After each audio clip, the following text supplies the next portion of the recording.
তো কাকু এটা কি করছেন? খেজুর গাছ তুলতেছি। এই গাছের রস হবে না? রস হবে। এই ছোট গাছে কি ভালো রস হবে? বড় গাছে যেরকম হয় ওরকম হবে না, কম হবে। আচ্ছা,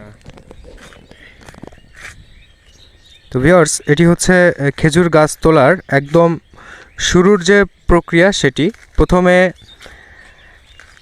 এই যে ডালগুলি ছাঁটাই করা হচ্ছে এবং এই গাছটি একসময় রস দেওয়ার উপযোগী হয়ে যাবে।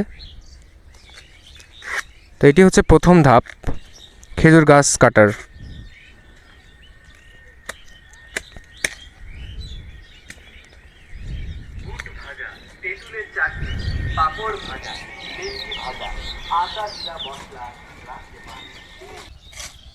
আসলে অনেক কষ্ট আছে একটা গাছ তৈরি করার আগ পর্যন্ত।